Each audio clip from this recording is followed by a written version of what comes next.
Welcome back to the Dargo Show. Today we're hopping into Forza Horizon 5. Today is the official release for it, if you didn't buy the early access version. And we're hopping straight into this intro, which I think is one of the best intros for a Horizon game they've ever done. Maybe the best. First of all, the music, very authentic to Mexico, which is fun. And the visuals, really nice visuals. Shows you cool bits apart from the map.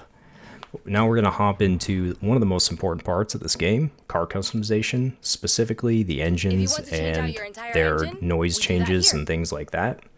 So we're going to start with the GR Supra, and here you can hear it revving just in the festival, which is nice, so you can test all your engine sounds and stuff with all the new upgrades. And here are all the engine swaps. I'll let you guys listen to these.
So as you guys can tell, some of the engines definitely sound better than others.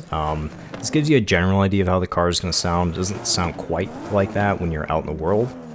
But here we can see the intakes, which on some cars change the noise. On the Supra, I couldn't really find any distinguishable difference. And you may notice there's like a slight lag sometimes when you rev the engine.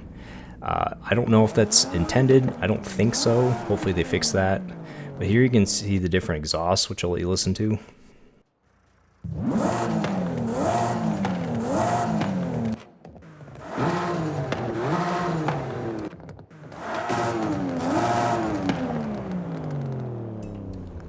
So there's all the exhausts. On certain cars, that I've noticed that certain exhausts sound better than other ones. Race exhaust is not always the best sounding exhaust, so you'll have to kind of play around with that and see which one you like best. Obviously, race exhaust is the best for power and weight, but if you're going for sound, like a lot of people are, sometimes sport exhaust is actually better. Even stock exhaust can sound pretty good on a lot of the cars. But then we're going to hop into just a little night drive with the Supra to showcase another one of the greatest parts about this game, and that's the visuals. As you can see, we're at dusk right now, and this game just looks incredible when it works. There's a little bit of caveat there right now in this early access version, because sometimes textures don't load in right, and some stuff looks pretty terrible. So hopefully they get that fixed quickly, but when everything is loaded in and looks the way it should, this game looks really nice. They've definitely improved the lighting in this game, some of the textures, and just the overall like ambiance of the game is much better. Along with the lighting and textures, the overall like ambient noise is better. Right there you could hear the birds taking off as we drove by. It makes this game feel a lot more real. It actually feels like you're in the world and interacting with it instead of just driving around in a video game. Speaking of feeling like you're more in the world, here is one of the new weather scenarios in this game. So there's like active weather events depending on the season. Right now I'm in the hot season, which can actually create dust storms. These come from like the ocean side and go over the sand dune area of the map. Totally random and relatively rare. But here you can see I'm driving through it, and these are really cool experiences that we haven't really got in a Horizon game before. At least not in like a specific festival event setting or something. Basically, you get to drive through these and the dust, it obscures your vision. There's a lot of wind noise, so it's harder to hear stuff. And there's like particles flying around and everything. It's super cool to drive around in and just experience these occasionally. So there's these dust storms, and then there's also thunderstorms with lightning that happen in one of the other seasons, I'm not sure which. And then of course snowstorms, if you're in the right area, like up on the volcano, you get to see those too. And they just add to the liveliness of this world and really add a lot of interest to it. Makes it fun. And it'll be super cool to see how races go in these different weather events. That pretty much covers it for all the visual improvements to this game. You can see the volcano up there. This game is really nice looking, and I'm glad they improved it as much as they did, and it runs pretty well, which is nice too. Next, we're going to hop into the sounds. So this is the Ferrari F355, and it's one of the better sounding cars in this game, and I'll give you a listen to it right now.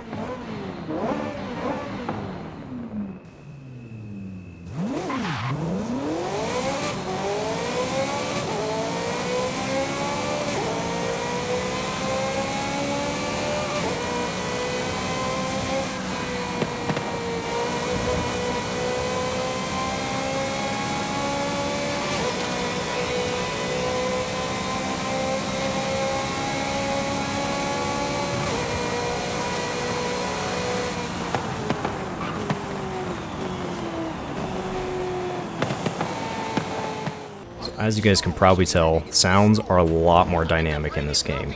There's more of an echo when you're driving in certain areas.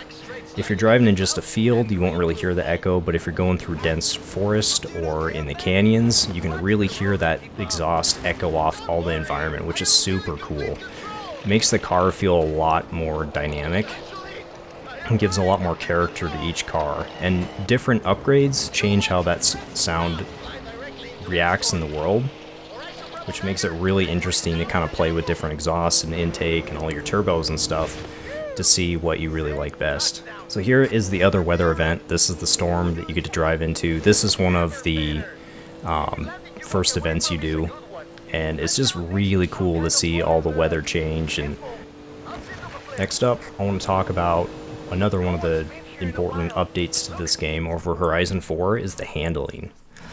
They have finally improved the handling in this game and made rear-wheel drive cars actually viable through most of the classes, which is great. Me personally, I'm a big rear-wheel drive fan. I think that they're more fun cars to drive, definitely more dynamic.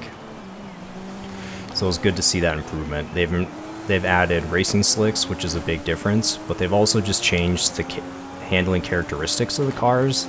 They gave them more weight. Downforce has more of an effect on the cars now. And the cars just overall have a different feel to them. You can actually feel their weight shift in the corners. The steering is a little bit different. Braking is different. And AI still are not great. They tend to crash into you a lot. And there's always that one AI that is way faster than all the other cars on pretty much any of the difficulties. So AI definitely needs some improvement. That's one of the weaker parts of this game right now. But I think that'll get taken care of for the next couple weeks, if not the next month. Hopefully sooner, but don't want to get too excited about that. But overall, the handling, much, much better.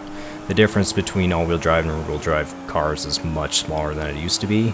I don't know about front-wheel drive cars, I haven't driven those a whole lot, but I think they'll be very improved with those upgraded tires and handling physics. Which also leads into a good point when we're in this first race here. The race is pretty similar to Horizon 4, the way everything is laid out. None of that is like too radically different, which in a way is good, because I think that game did a pretty good job with how races were set up. They did update the way blueprints are done, which I'll show in a later video, go through all that stuff more in depth. But overall, pretty similar to Horizon 4, so nobody will be too shocked. And again, with the handling, also similar to Horizon 4, but a better iteration. So people that played Horizon 4 a lot are not going to be shocked by the change in handling. Next, I want to talk about the multiplayer, which is another one of the big weak points of this game in its current stage. There's a lot of connection issues. The first 2 days, you could basically not play multiplayer at all, at least in my experience, and a couple of my friends had the same issues. I don't know about worldwide, but where I was at, could not connect to a match, could not stay connected to a online game at all. The convoys did not work right. People were disconnecting all over the place. You could not see your friends. So they're definitely working on that. There's been a couple messages that have been released in the game saying that they're working on that primarily, which is good because that's a big downfall of this game right now, is the multiplayer just isn't really playable. And that's kind of disappointing because it sounds like they've made some good improvements to the way the multiplayer is, different events and such, and how everything is set up. So I'm excited to see that get fixed. As of today, I have been able to play a couple of multiplayer races with my friends, and they kind of work, kind of don't. But what I did experience was I didn't get disconnected once I was in the game, and there wasn't any weird lag issues that we had. So hopefully everything gets ironed out there, because I think this will be a really, really good game. Maybe one of the best Horizon games or Forza games ever. But as of right now, should you buy it, even with the issues it has, I think the $60 version of the game, the base game, definitely worth buying at this moment, because there's still a lot of good parts about the game that make it enjoyable to play. But as far as like the Ultimate Edition goes that I have, I don't know if that's worth it at this point. Maybe if you really need all the cars and you're a big Forza enthusiast, sure. And I don't know how the Season Pass is going to be. Previously, the Season Passes have been pretty decent, I think, especially in Horizon 3. That had really cool stuff like the Hot Wheels. So if you're a big Forza fan, you can get that full edition, but I think if you're just looking to play it casually and have some good fun, there's plenty of cars. I think there's 500 something cars to start with, so you don't really need the extra 50 or whatever that they add, and you can always buy them later on if you want. It's definitely worth getting. It's a lot of fun. So that's all I had time for in the Day 1 review, guys. If you enjoyed that, please leave a comment saying basically anything you like about the game, or that if you're excited for it or whatnot, and like and subscribe for more content. I'll be doing hopefully a couple videos a week on this game. This is one of the games I've been most excited for in the past, I don't know, 3-4 years even. I think it has a lot of potential to be one of the best kind of arcadey racing games that exists. So I'm definitely looking forward to it. Stay tuned. We'll be doing a lot more in-depth stuff and, you know, challenges, car upgrades and all that. I have already posted a couple of videos on different car sounds and like comparisons, so go check those out too, and I'll see you in the next one.